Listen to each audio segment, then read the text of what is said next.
Babasahin ko ho yung yung dispositive portion nung 33-page resolution o order ni Judge Soriano ng Branch 148 for your benefit. Wherefore, premises considered, the prosecution's very urgent ex parte motion for the issuance of full departure order and alias warrant of arrest against accused Antonio F. Trillanes IV is denied due course. So ordered. City of Makati, October 22, 2018. Andres Bartolome Soriano, presiding judge. How did the senator take this, sir? Of course.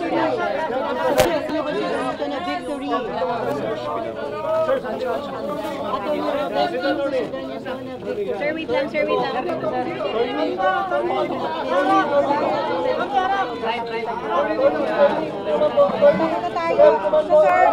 Dahil dito sa decision, How did Senator Trillanes take this, sir? so how are you taking the decision, Attorney?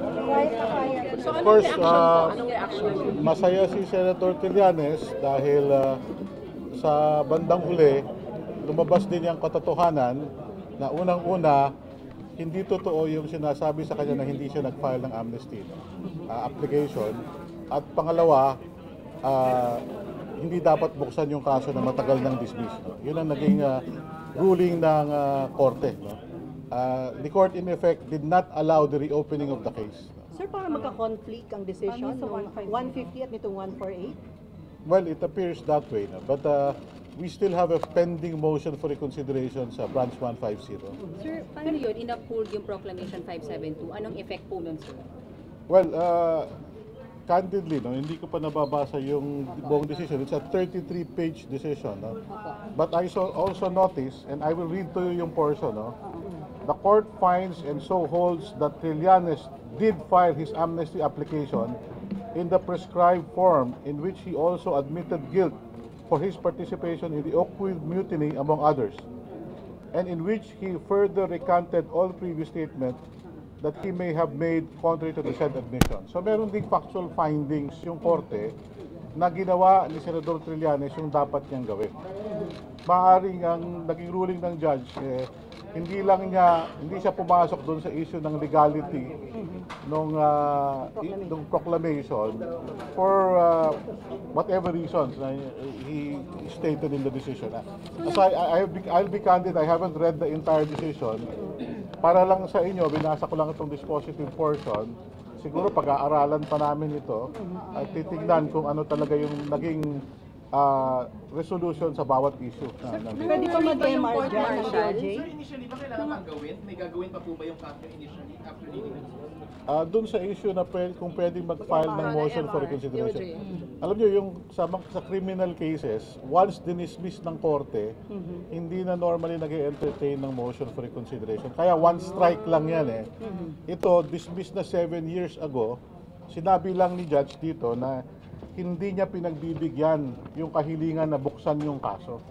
So wala tayong kasong pinag-uusapan. Pwede siguro sila mag-file ng MR pero mananatiling sarado yung kaso hanggang buksan uli ito.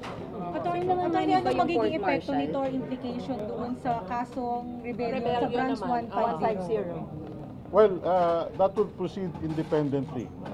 And of course, siguro yun, haharapin namin at we will try to also convince the presiding judge that there is basis to uphold the immutability of court decisions.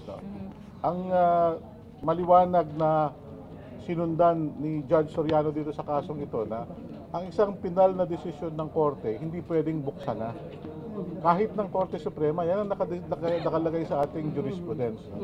Kasi pag nangyari yan, mawawala ng stability yung ating judicial system. Biro nyo kung 7 taon, 10 taon na desisyon, biglang mababago.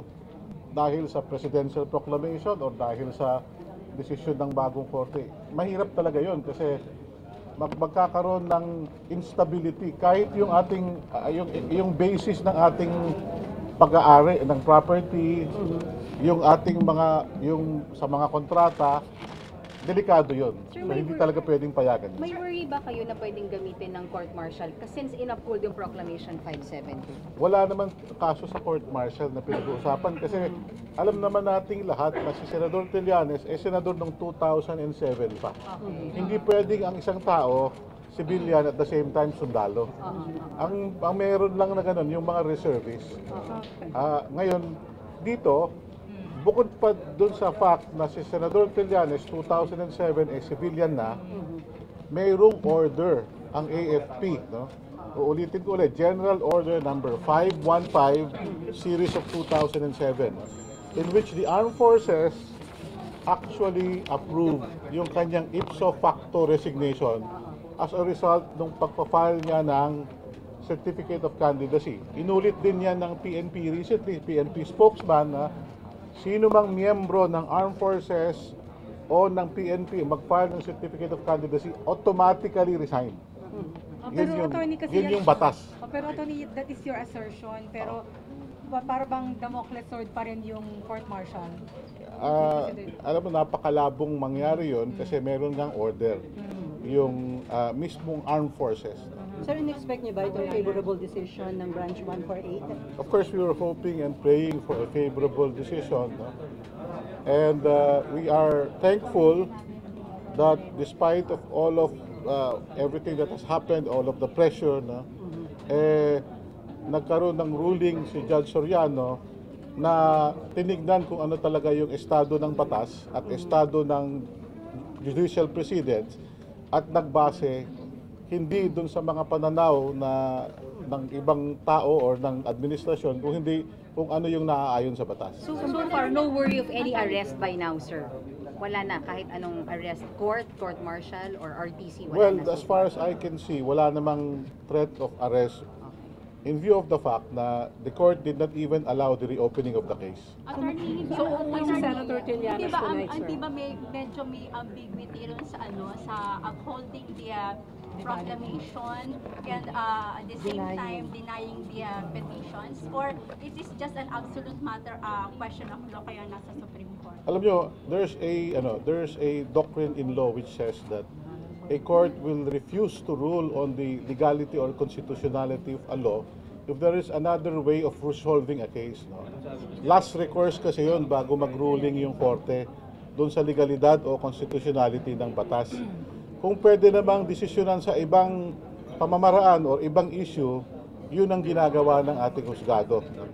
Ngayon, in this case, maliwanag kasi na matagal na dismiss na yung kaso, so ang ginawa ni Judge Soriano is hindi niya pinayagang mabuksan dahil wala siyang nakikitang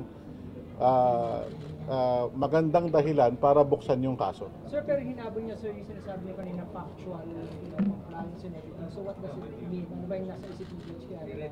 Hindi niya, pinasa niya sa iba, pero sinabi pa rin niya na the senator compliant. Yun ang nakalagay sa decision niya. Siguro, pag nabasa ko ng buo yung decision, pwede kong sa inyo. Pero ang totoo nito, that factual finding is clear, no? Na sinasabi niya na tumupad si Senator Trillanes doon sa dapat niyang tuparin. Sir, you mentioned na despite of pressures, ibig sabihin marami bang pressure na tinanggap si Judge Soriano? Pressure Alam on mo, Judge Soriano? Pressure sa lahat ng parties dito, no? Kahit nga kayo, nakita niyo naman na hindi ito simpleng kaso at ilang linggo o buwan na siguro na nakabinbin yung threat ng arrest kay Senator Trillanes. Siguro maraming mga kanya-kanyang opinion, no? At kanya-kanyang maraming na pressure was brought to bear upon the institutions as well as everybody, no? So mabuti na lang siguro na pinili ni Judge na manindigan base dun sa nakita niyang tamang interpretasyon ng batas. What's the next legal step for you, sir? Ano naman yung pag-aalala? Well, there is still the Supreme Court case, no? Wherein yung final say kung legal or constitutional yung proclamation manggagaling, no? So we will be focusing on that. We have just received, incidentally, last week, I think it was Thursday or Friday, the directive of the court for us to file a reply to the comment OSG. And we will be doing that and we will be preparing for that. That's 150, sir? Doon sa Supreme Court. Supreme Court. So, anong bearing nito sa legality nung proclamation? So, anong bearing nitong decision na to sa case na nasa Supreme Court sa legality issue? The issue of the legality of the proclamation will probably be decided by the Supreme Court pagkatapos marinig yung all parties. No?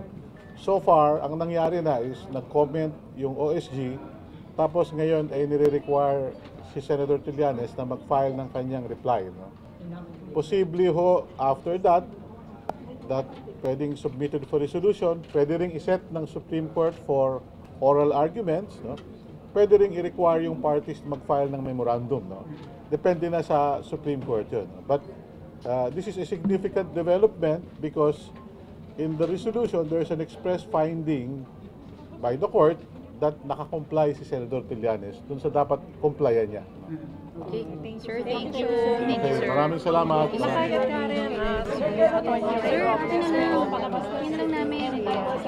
Sir, pwede para magbigay naman ng kanyang reaksyon sa decision Sir, nang tawag dito, dispositive portion. pero balik ko Okay na. Susunod naman.